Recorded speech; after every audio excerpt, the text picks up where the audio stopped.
کر دیں.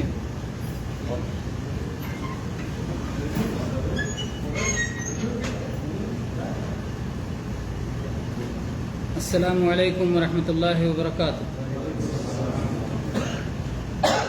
الحمد للہ رب العالمین وبہ استعین واشہد ان لا الہ الا اللہ وحدہ لا شریک لہ واشہد ان محمدا عبدہ ورسولہ. اما بعد.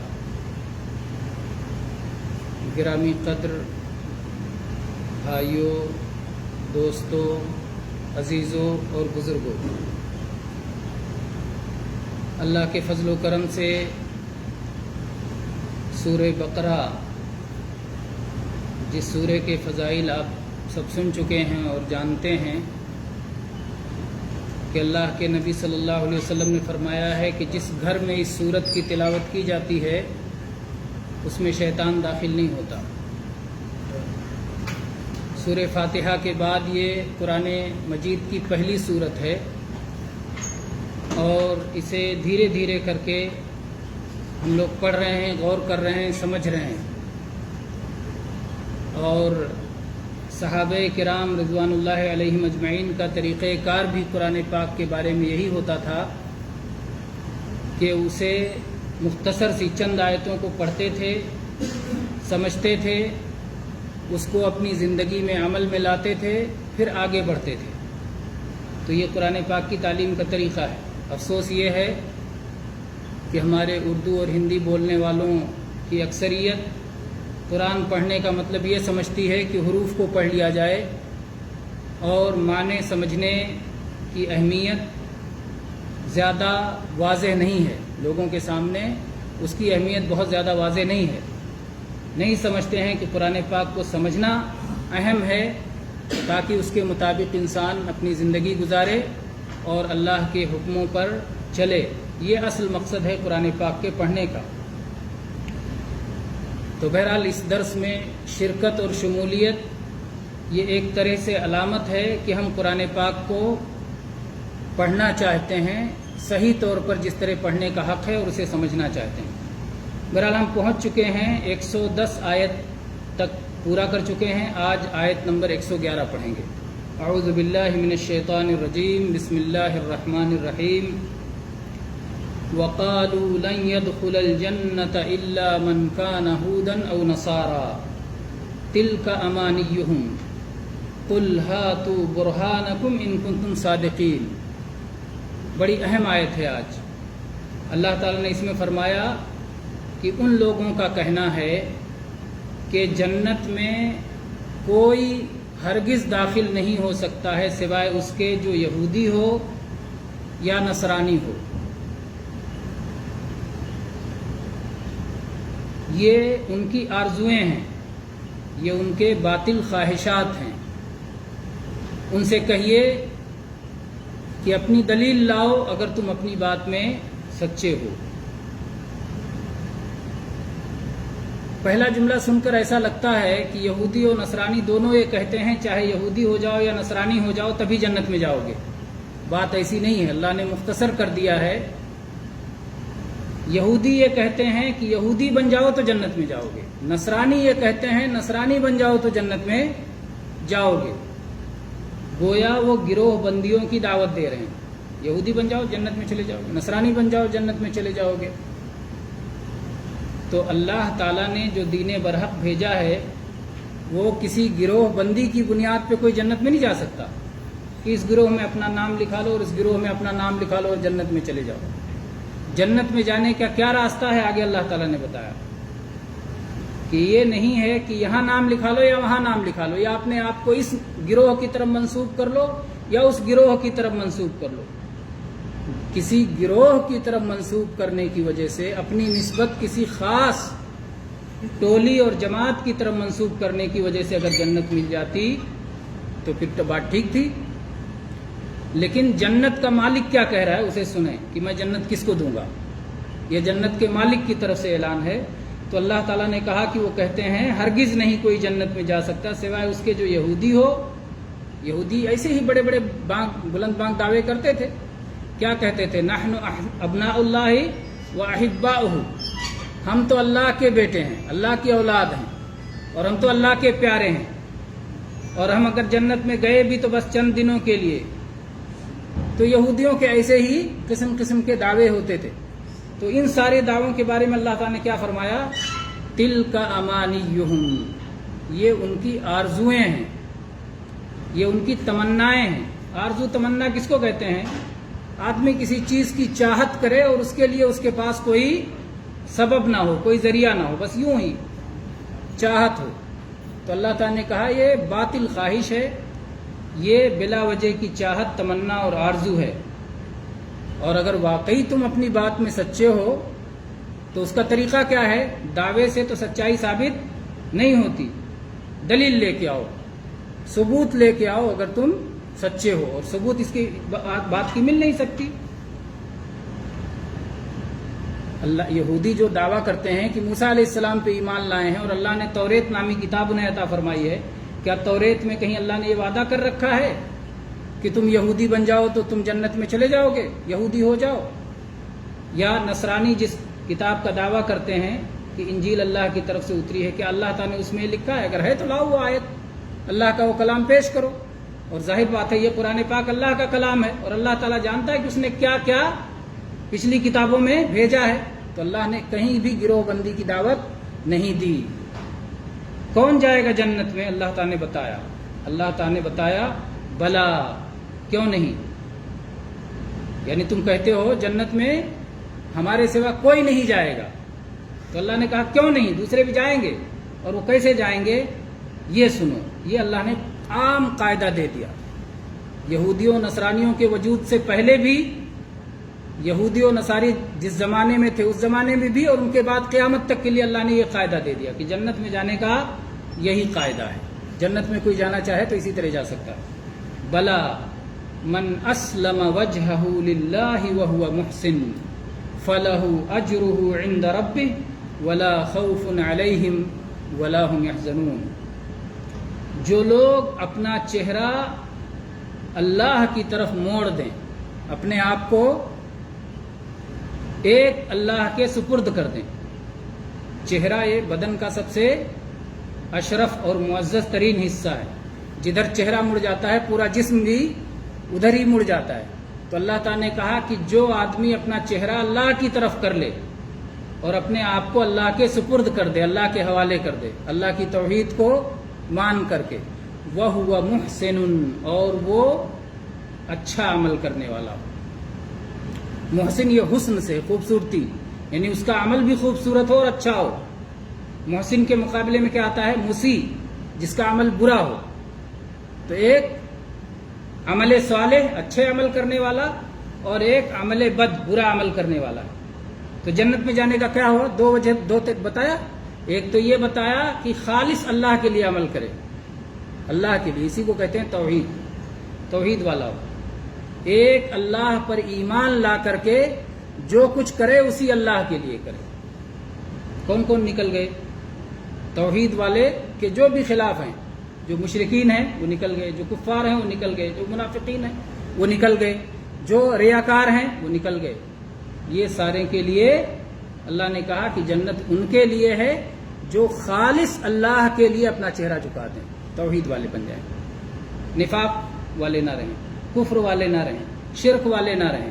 تو یہ ہے قرآن پاک کی اور آیتوں میں بھی اللہ تعالیٰ نے یہ بات کہی ہے. کسی بھی عمل کے قبول ہونے کے لیے دو شرط ہے. ایک یہ کہ وہ عمل خالص اللہ کے لیے کرو، اور دوسرے وہ عمل رسول اللہ صلی اللہ علیہ وسلم کی سنت کے مطابق ہو. تو وہ کہا وَهُوَ مُحْسِنٌ، اپنا چہرہ اللہ کی طرف کر دے اور اللہ کی طرف چہرہ کرنے کے معاملے میں نیکوکار ہو، اچھا عمل کرنے والا ہو. کوئی عمل کیسے پتا چلے گا کہ اچھا ہے؟ ہمارے کہنے سے کہ اللہ کے بتانے سے؟ اللہ کے بتانے سے. اور اللہ نے کیا بتایا کون سا عمل اچھا ہوگا؟ جو رسول اللہ صلی اللہ علیہ وسلم کے بتانے کے مطابق ہوگا. ہر زمانے میں جو رسول آئے، رسول نے جس طرح عمل کرنے کے لیے کہا وہ عمل اگر کیا تو وہ عمل اچھا ہے، اور اگر اپنی خواہش کے مطابق کیا تو چاہے جتنا مخلص ہو عمل اچھا نہیں ہے. نصرانیوں کے ہاں کیا مسئلہ تھا؟ جو لوگ نصرانی تھے، عیسیٰ علیہ السلام پر ایمان کا دعویٰ کرتے تھے، ان لوگوں نے رہبانیت منمانی شروع کر دیا تھا. رہبانیت یعنی دنیا سے کٹ کے جنگل میں نکل جاتے تھے. کسی کنویں میں الٹے لٹک جاتے تھے، پاؤں اوپر سر نیچے لٹکے ہوئے ہیں کتنی مدتوں تک۔ اللہ نے کیا کہا کہ یہ انہوں نے منمانی کر لیا، اللہ نے تھوڑی اس کا حکم دیا تھا، اس پہ وہ ثواب پائیں گے۔ کیونکہ بڑے بزرگ ہیں، کانٹوں پہ لیٹے رہتے ہیں۔ کانٹوں پہ لیٹنے کا نبی صلی اللہ علیہ وسلم نے بتایا ہے کہ عبادت کا طریقہ ہے، اللہ کی عبادت کا طریقہ ہے کانٹوں پہ لیٹے رہو، دھوپ میں پڑے رہو، کنویں میں الٹے لٹکے رہو، لگاتار بلا سحری افطاری کیے، ایک مہینے تک بلا سحری افطاری کیے، روزہ رکھتے جاؤ، اللہ نے بتایا۔ ایک ٹانگ پہ کھڑے ہو کے پورا قرآن ختم کرو، یہ اللہ کے رسول صلی اللہ علیہ وسلم نے بتایا؟ نہیں، یہ سب نہیں بتایا۔ اس میں کچھ ثواب ملے گا؟ کچھ نہیں ملے گا۔ عاملۃ ناصبہ تصلی نارا حامیہ، عمل بھی کریں گے، عمل کر کے تھکیں گے بھی، جہنم ٹھکانا ہوگا۔ جنت میں جانا ہے تو اللہ نے بتا دیا۔ جنت میں جانے کا طریقہ یہ ہے کہ اپنا چہرہ خالص اللہ کی طرف کر دو، ایک اللہ والے ہو جاؤ، ایک اللہ کے لیے ہی سارے کام کرو، اخلاص، اس میں ملاوٹ نہ ہو۔ اللہ کو ملاوٹ ہرگز پسند نہیں ہے۔ اللہ تعالیٰ نے فرمایا حدیث قدسی میں، اللہ کے نبی صلی اللہ علیہ وسلم فرماتے ہیں انا اغنى الشركاء عن الشرك من عمل عملا اشرك فيه معي غيري تركته وشركه، کہ میں سارے شریکوں سے، جو جتنے بھی پارٹنر پائے جاتے ہیں، اس میں سب سے زیادہ میں شریکوں سے بے نیاز ہوں، مجھے کسی شریک اور پارٹنر کی کوئی ضرورت نہیں ہے۔ اگر کوئی آدمی میرے لیے شریک اور پارٹنر بناتا ہے تو میں اس آدمی کو بھی چھوڑ دیتا ہوں، اس کے عمل کو بھی چھوڑ دیتا ہوں، نہیں چاہیے۔ تو اگر کوئی آدمی اللہ کے لیے بھی عمل کرے اور غیر کے لیے بھی عمل کرے، وہ عمل اللہ قبول کرے گا؟ نہیں کرے گا۔ توحید میں ملاوٹ آ گئی، شرک ہو گیا، اللہ کا انکار کر دیا، کفر ہو گیا۔ تو کفر یا شرک، یا منافق ہے، دکھاوے میں تو کہتا ہے کہ میں اللہ والا ہوں، لیکن دل میں ایمان نہیں ہے، دل میں نہ اللہ پہ ایمان ہے نہ رسول پہ ایمان ہے، تو منافق ہے، تو وہ بھی کیا جنت میں جانے کا حقدار نہیں۔ یا آدمی عمل کرے صرف دکھانے کے لیے۔ دیکھیے ریا کے بہت ساری صورت ہیں، ایک تو یہ کہ صرف دکھانے ہی کے لیے عمل کر رہا ہے تو اس کے دل میں تو ایمان داخل ہی نہیں ہوا۔ ایک یہ ہے کہ اللہ کے لیے عمل کر رہا تھا، بیچ میں تھوڑا سا دکھاوا آ گیا، یہ کیا ہے؟ یہ چھوٹا شرک ہے، یہ کسی کو بھی آ سکتا ہے۔ ایک آدمی اللہ کے لیے صلاح پڑھنا شروع ہوا، اللہ نے حکم دیا مجھے صلاح پڑھنا ہے، مسجد میں گیا، پڑھ رہا تھا اور اچانک خیال آیا ارے وہ دیکھ رہا ہے، لاؤ تھوڑا سا رکوع لمبا کر دوں، لاؤ تھوڑا سا سجدہ لمبا کر دوں، بڑا اچھا نماز پڑھتا ہے۔ تو یہ جو تصور آ گیا، تھوڑا سا اللہ کے لیے پڑھ رہا تھا لیکن تھوڑا سا ریاکاری آ گیا، یہ کیا ہے؟ وہ عمل باطل کر دے گا جس میں یہ ریاکاری، لیکن باقی ساری زندگی کا عمل باطل نہیں کرے گا جو اخلاص کے ساتھ کیا ہے۔ تو یہ ریا، یہ شرک اصغر ہے۔ لیکن ایک شخص صرف دکھلانے ہی کے لیے سب کچھ کر رہا ہے، ارے مسلمان اس لیے ہوں کہ میرے سب گاؤں بھر مسلمان ہیں، میری بستی کے لوگ مسلمان ہیں، میرا دوست مسلمان ہے اس لیے میں بھی مسلمان ہوں۔ نہیں، ایسا نہیں چلتا اسلام۔ ابھی آپ پچھلی آیت پڑھے، اللہ نے کیا کہا؟ یہودیوں تم کہتے ہو جنت پاؤ گے، نصرانیوں تم کہتے ہو جنت پاؤ گے، دکھاؤ دلیل اگر سچے ہو۔ مسلمان، ہر مسلمان کو دلیل کے ساتھ رہنا ہے۔ اس علماء نے اس آیت پہ بھی لکھا ہے کہ تقلید نہیں چلے گا کہ دلیل کے بغیر بات مان لو، دلیل کے ساتھ رہنا ہے۔ ہم اللہ پہ ایمان رکھتے ہیں دلیل کے ساتھ، یوں ہی ایمان لائے ہیں۔ اللہ کی نشانیاں چاروں طرف بکھری ہیں، قرآن اللہ کی نشانی ہے، آسمان اللہ کی نشانی ہے، زمین اللہ کی نشانی ہے، میں خود اللہ کی نشانی ہوں۔ میں بول رہا ہوں، یہ اللہ نے مجھے قوت دی ہے، میں بول رہا ہوں، میں نے خود اپنے آپ کو پیدا نہیں کیا، اللہ نے مجھے پیدا کیا۔ اتنی ساری نشانیاں اللہ پر ایمان لانے کی، اور اسی اللہ نے رسول اللہ صلی اللہ علیہ وسلم کو بھیجا ہے، جن کی سچائی معروف ہے، جن کی امانت داری معروف ہے، جن کی زندگی ہم جانتے ہیں، جن کی صداقت ہم جانتے ہیں، قرآن پاک کا معجزہ ہم جانتے ہیں۔ تو یہ سب دلیلیں ہیں جن بنیاد پہ ہم مسلمان ہوتے ہیں۔ ہم ایسے نہیں مسلمان ہوتے بس سن کے مسلمان ہیں، ماں باپ مسلمان ہیں اس لیے مسلمان ہیں، خاندان مسلمان اس لیے مسلمان ہیں، ہمارے دیش کے لوگ مسلمان ہیں اس لیے ہم مسلمان نہیں ہوتے۔ ہم دلیل کے ساتھ مسلمان ہوتے ہیں۔ وہ دلیلیں عقلی بھی ہو سکتی ہے، دلیلیں شرعی بھی ہو سکتی ہے، کوئی بھی دلیل ہے جو دلیل برحق ہے، جو دلیل اللہ کے ہاں قبول ہے، جو دلیل بشر کے ہاں، انسان کے ہاں جس طرح کی دلیلیں اپیل کرتی ہیں۔ اسی لیے اللہ کے نبی صلی اللہ علیہ وسلم نے فرمایا کہ اللہ نے جس نبی کو بھیجا اس کو ایسی دلیل دے کے بھیجا جس کو انسان قبول کرتے ہیں۔ ما آمن علیہ البشر وانما اوتیتہ وحیا اوحاہ اللہ الی وارجو ان وارجو ان اکون اکثرهم تابعا یوم القیامہ. اللہ کے نبی صلی اللہ علیہ وسلم نے فرمایا کہ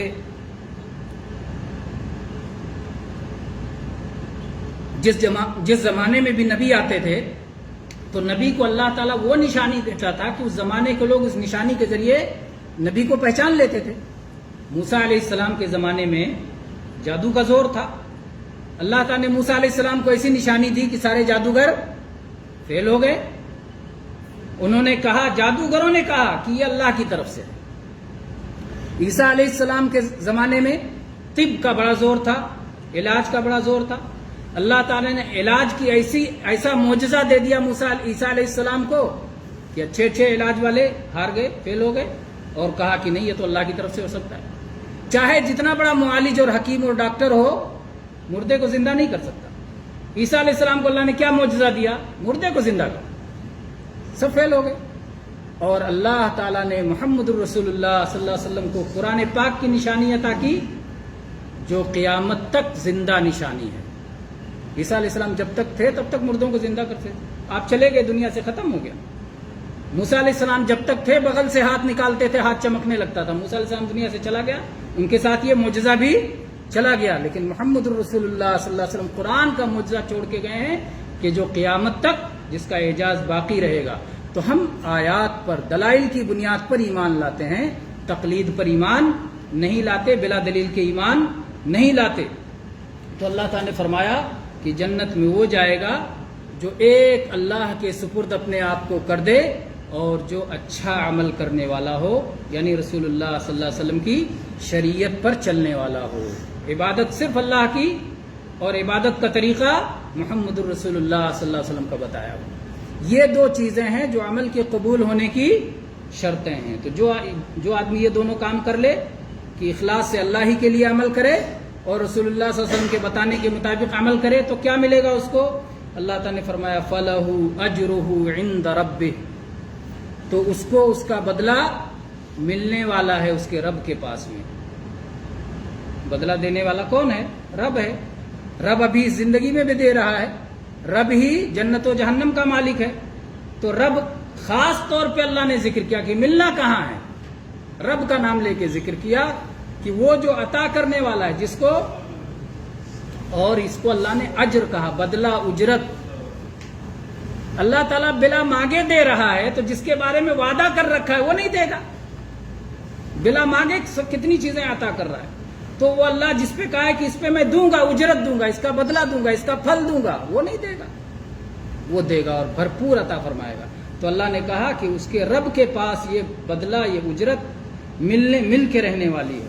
اور ظاہر ہے رب کے پاس ملے گی جس کے خزانوں میں کوئی کمی نہیں، تو بھرپور ملنے والی ہے، بہت زیادہ ملنے والی ہے.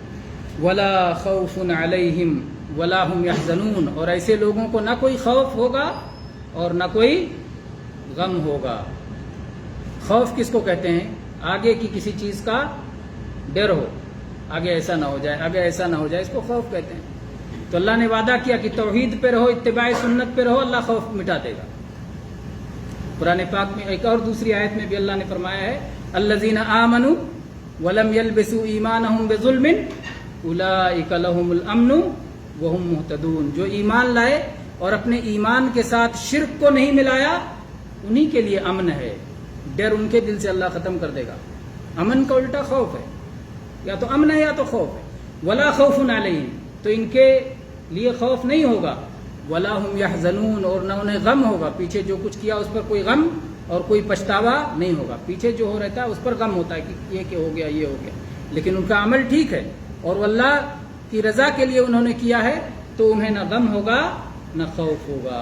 اللہ نے اپنے ولیوں کے لیے یہی بات تو کہی ہے الا ان اولیاء اللہ لا خوف علیہم ولا هم يحزنون الذین آمنوا وكانوا يتقون.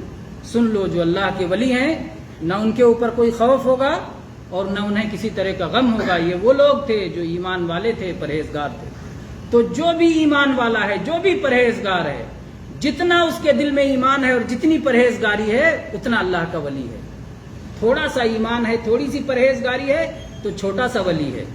بڑا ایمان ہے اور زیادہ پرہیزگاری ہے تو بڑا ولی ہے. ہر ایمان والا اللہ کا ولی ہے. کلیئر ہے مسئلہ واضح ہے انشاءاللہ؟ والسلام علیکم. مسئلہ واضح ہے. اللہ نے یہاں کہا جو بھی ایمان لائے اور نیک عمل کرے نہ خوف ہوگا نہ غم ہوگا، اور انہی لوگوں کو اللہ کا ولی قرار دیا. تو اللہ کا ہر ایمان والا اللہ کا ولی ہے. کوئی چھوٹا ولی ہے، کوئی بڑا ولی ہے، کوئی بہت بڑا ولی ہے. ولایت سے کوئی خارج نہیں ہے. ایمان والا ہے تو اللہ کا ولی ہے. تو اب آپ اس کے برعکس غور کریں. اس کے برعکس غور کریں. اللہ تعالیٰ نے کیا کہا؟ یہودی کہہ رہے ہیں صرف یہودی جنت میں جائے گا، نصرانی کہہ رہے ہیں صرف نصرانی جنت میں جائے گا. اللہ نے یہ نہیں کہہ دیا کہ صرف محمد صلی اللہ علیہ وسلم کو ماننے والے جنت میں جائیں گے. نا، یہ نہیں کہا. اللہ نے کیا کہا؟ اللہ تو سب کا مالک ہے نا. آدم علیہ السلام جب سے پیدا ہوئے اور جب سے آخری انسان آئے گا تب سب کا رب ہے وہی. تو اللہ تعالیٰ اللہ نے جو بات کہی سب کے لیے کہی. اللہ نے کہا جو بھی اللہ کی توحید کو اپنائے گا اور اپنے رسول کی پیروی کرے گا وہ جنت میں جائے گا. آدم علیہ السلام کے زمانے کا ہو، نوح علیہ السلام کے زمانے کا ہو، موسیٰ علیہ السلام کے زمانے کا ہو، عیسیٰ علیہ السلام کے زمانے کا ہو، داؤد سلیمان علیہ السلام کے زمانے کا ہو، کسی بھی نبی کے زمانے کا ہو، یا محمد رسول اللہ صلی اللہ علیہ وسلم کے زمانے کا. یہودیوں کا یہ کہنا کہ نصرانی جنت میں نہیں جائیں گے غلط ہے. وہ نصرانی عیسیٰ علیہ السلام پہ جو ایمان لائے اور عیسیٰ علیہ السلام کے حکم کے مطابق عمل کیا جنت میں جائیں گے. اور نصرانیوں کا یہ کہنا کہ یہودی جنت میں نہیں جائیں گے وہ بھی غلط ہے. وہ یہودی جو موسیٰ علیہ السلام پر ایمان لائے اور ان کے حکم کے مطابق عمل کیا وہ بھی جنت میں جائیں گے. اور وہ ایمان والے جو محمد رسول اللہ صلی اللہ علیہ وسلم پر ایمان لائے اور آپ کے حکم کی اطاعت کی اور آپ کی نافرمانیوں سے بچے وہ بھی جنت میں جائیں گے. لیکن ایک آدمی صرف مسلمان گھرانے میں پیدا ہو گیا، نہ اسے اللہ پر ایمان معلوم ہے، نہ اسے محمد رسول اللہ صلی اللہ علیہ وسلم کے احکام معلوم ہے، نہ آپ کی فرما برداری کرتا ہے، آپ کی نافرمانیوں میں لگا رہتا ہے، اور اگر وہ جنت کی آرزو پالتا ہے بلا ایمان اور بلا عمل کے، تو کیا کہیں گے کہ تم بھی صرف آرزو کر رہے ہو. خالی مسلمان گھر میں پیدا ہو جانے سے کوئی جنت میں نہیں جائے گا، سمجھ لو. ایمان اور عمل صالح اس کی بدولت جنت میں جائے گا. اور اگر ایمان اور عمل صالح ہے تو بدلہ ملے گا، اور اگر ایمان اور عمل صالح نہیں ہے تو اس کا الٹا کیا ہوگا؟ سزا ملے گی. اجر ہے تو اجر کا الٹا وزر ہے، سزا ملے گی. خوف ہوگا ان کو. ایمان والوں کو خوف نہیں ہوگا، دوسروں کو خوف ہوگا. ایمان والوں کو غم نہیں ہوگا، دوسروں کو غم ہوگا. تو اس لیے گویا اس آیت میں شوق بھی دلایا جا رہا ہے کہ ایمان کو اپناؤ، اطاعت کو اپناؤ، نافرمانی سے بچو. ڈر بھی دلایا جا رہا ہے کہ کفر کو چھوڑو، شرک کو چھوڑو، نفاق کو چھوڑو، ریاکاری کو چھوڑو، جہنم میں لے جانے والی چیزوں کو چھوڑو، منمانی خواہشات کے پیچھے بھاگنا چھوڑو. یہ ڈر بھی دلایا جا رہا ہے. تو یہ آیات بہت عظیم الشان آیات ہے. جتنا آدمی غور کرتا جاتا ہے تو اللہ کی تسبیح پڑھتا جاتا ہے کہ یا اللہ کتنا عظیم الشان کلام تو نے بھیجا ہے، کہ ہم اس کو جتنا پڑھتے ہیں اسی قدر ہمارا ایمان بڑھتا چلا جاتا ہے کہ اللہ کا کلام ہے جو چھوٹی چھوٹی آیتوں میں مختصر آیتوں میں اللہ تعالیٰ نے بے شمار معنی رکھ دیے ہیں، اور ہم غور کرتے جائیں اور معنی کے موتیوں کو نکالتے چلے جائیں. تو اللہ تعالیٰ سے دعا ہے کہ اللہ تعالیٰ ہم سب کو اپنے فضل و کرم سے جنت عطا فرمائے، اور اپنے فضل و کرم سے جہنم کے عذاب سے ہم سب کی حفاظت فرمائے. رسول اللہ صلی اللہ علیہ وسلم کا سچا امتی اور آپ سے سچی محبت رکھنے والا اور آپ کے حکموں کی اطاعت کرنے والا بنائے، اور آپ کی فرما برداری سے ہم سب کی آپ کی نافرمانی سے ہم سب کی حفاظت فرمائے، اور اپنے ان نیک بندوں میں رکھے جن کو قیامت کے دن نہ کوئی خوف ہوگا نہ کوئی غم ہوگا. وآخر دعوانا ان الحمد للہ رب العالمین صلی اللہ علیہ نبینا وسلم.